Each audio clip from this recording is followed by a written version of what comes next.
നിങ്ങൾ ബാറ്ററി എന്ന് പറയുന്നത് കേട്ടിക്കണ നമ്മുടെ ഈ ലോകത്തെ എല്ലാ സാധനങ്ങൾക്കും ബാറ്ററി ഉണ്ടാവും, എന്നാലാണ് അത് വർക്ക് ചെയ്യുകയുള്ളൂ. അതുപോലെ ഒരു ബാറ്ററി നമുക്കുമുണ്ട്. അത് നിങ്ങൾക്കറിയാമോ? അതിനെക്കുറിച്ച് ഞാൻ ഇന്ന് ഡീറ്റെയിൽസ് ആയിട്ട് നിങ്ങൾക്ക് പറഞ്ഞു തരാവേ. നമുക്ക് ഈ ലോകത്ത് മൊബൈൽ ഫോണില്ലാതെ ജീവിക്കാൻ പറ്റില്ല. എല്ലാവർക്കും ഫോണില്ലാതെ ഈ ദുനിയാവിൽ ഇപ്പോൾ എല്ലാ കുട്ടികളുടെ കയ്യിൽ വരെ മൊബൈൽ ഫോണാണ്. അപ്പോൾ ഈ മൊബൈൽ ഫോണിലൊക്കെ വർക്ക് ചെയ്യണമെങ്കിൽ ഒരു ബാറ്ററി അതിനുണ്ടാവും. അപ്പോൾ ഈ ബാറ്ററി നമ്മൾ എങ്ങനെ വർക്ക് ചെയ്യുന്നു, അതെങ്ങനെ നമ്മൾ ചേഞ്ച് ചെയ്യാം, അതിൻ്റെ യൂസേജൊക്കെ നമ്മളൊന്ന് പഠിച്ചിരിക്കേണ്ടത് നല്ലതാണ്. അതുകൊണ്ട് ഈ വീഡിയോ നിങ്ങൾ ഫുള്ളായിട്ട് സ്കിപ്പ് ചെയ്യാതെ കാണണം. ഈ വീഡിയോയിൽ നമ്മുടെ ഫോണിൻ്റെ ബാറ്ററി എങ്ങനെ ഡാമേജ് ആയാലും ചേഞ്ച് ചെയ്യാം എന്ന് കാണിച്ചു തരാം. നിങ്ങൾ ഇതുവരെ മൊബൈൽ ഷോപ്പിൽ ഫോണ് കംപ്ലൈൻറ്റ് വന്നാൽ കൊടുത്തിങ്ങ് പോരുവേ ഉള്ളൂ. അത് ചേഞ്ച് ചെയ്യുന്നത് നിങ്ങൾ കണ്ടിട്ടുണ്ടാവില്ല. എൻ്റെ വീഡിയോ നിങ്ങൾ ആദ്യമായിട്ടാണ് കാണുന്നതെങ്കിൽ ഇപ്പം തന്നെ ഒന്ന് സബ്സ്ക്രൈബ് ചെയ്ത് സപ്പോർട്ട് തരണം, ലൈക്ക് തരണം, നിങ്ങളുടെ അഭിപ്രായം കമൻറ്റിലും അറിയിക്കണം.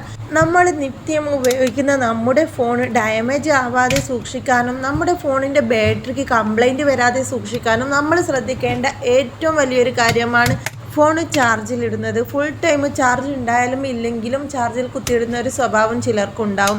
എങ്കിൽ നമ്മുടെ ഫോൺ ഫുൾ ടൈം ചാർജിലിടരുത്. ചാർജ് തീരുമ്പോൾ മാത്രം കുത്താൻ ശ്രമിക്കുക. അതുപോലെ 100% ചാർജ് നമ്മുടെ ഫോണിൽ ഫുള്ളാക്കി വെക്കരുത്. നമ്മൾ ഒരു 80-85% വരെ ഫുള്ളാക്കാനായിട്ട് ശ്രമിക്കുക.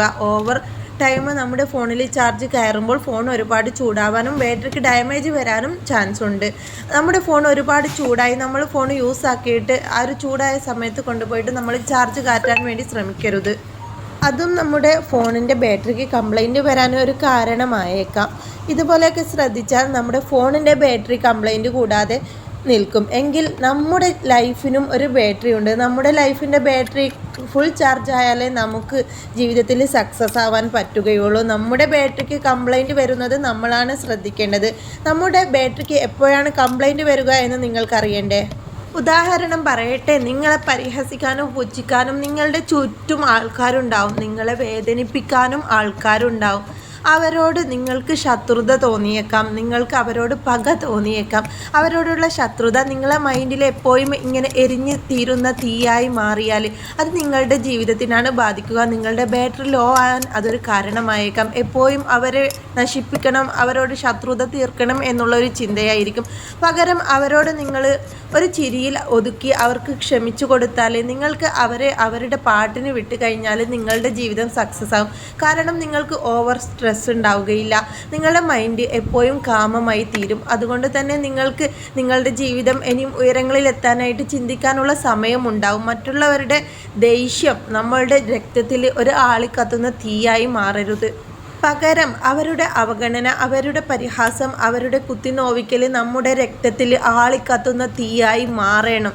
അത് എന്തിനെന്നറിയണ്ടേ? നമ്മൾ അവരുടെ മുന്നിൽ ജയിച്ച് കാണിച്ചു കൊടുക്കാൻ വേണ്ടി, നമ്മുടെ ലക്ഷ്യത്തിലെത്താൻ വേണ്ടി. അത് അവരോടുള്ള വെറുപ്പ് നമ്മളുടെ മനസ്സിലിട്ടിട്ട് ഞാൻ ജയിക്കും, നീ കണ്ടോ എന്നുള്ളൊരു ഇത് നമ്മുടെ മനസ്സിൽ വെച്ചിട്ട് നമ്മുടെ ലക്ഷ്യത്തിലേക്ക് നമ്മൾ ഓരോ ചുവട് വെച്ച് കഴിഞ്ഞാൽ നമുക്ക് അവരോടുള്ള ആ ഒരു വിദ്വേഷം കാരണം നമ്മൾ സ്ട്രോങ് ആയിരിക്കും മുന്നോട്ട് പോകാൻ വേണ്ടി. എൻ്റെ പിന്നിൽ ആൾക്കാരുണ്ട് എന്നെ നോക്കാനെന്നുള്ള ഒരു മൈൻഡ് നമുക്ക് വരുമ്പോൾ നമ്മൾ ഓരോ ചുവടും നമുക്ക് ഓരോ സ്റ്റെപ്പും മുന്നോട്ടുള്ളത് ഭയങ്കര സ്ട്രോങ് ആയിരിക്കും. അപ്പോൾ നമുക്ക് വിജയിക്കുമ്പോൾ പറഞ്ഞറിയിക്കാൻ പറ്റാത്ത സന്തോഷമായിരിക്കും. ഇതുപോലെ ആളിക്കത്തിയ തീയിൽ വിജയിച്ചവർ ഒരുപാടുണ്ട് മക്കളെ.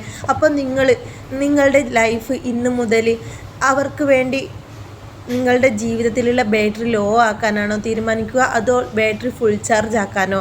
അതുകൊണ്ട് ഇന്ന് മുതൽ നമ്മുടെ ലൈഫിലെ ബാറ്ററി ഫുൾ ചാർജ് ആക്കി നോക്കുക. നമുക്ക് ആരോടും പകയും വിദ്വേഷവും ഇല്ലെങ്കിൽ തന്നെ നമ്മുടെ ജീവിതം സക്സസ് ആവും, അത് ഉറപ്പാണ്. അപ്പോൾ നമ്മൾ നമ്മുടെ ജീവിതത്തിൽ സക്സസ് ആവുക, നമ്മുടെ ബാറ്ററി ഫുൾ ചാർജ് ആക്കുക, ഫോണിൻ്റെ ബാറ്ററി കംപ്ലൈൻറ്റ് വരാതെ സൂക്ഷിക്കുക. ഇൻഷാ അല്ലാഹ് നമുക്ക് അടുത്തൊരു വീഡിയോയിൽ കണ്ടുമുട്ടാം. ബൈ.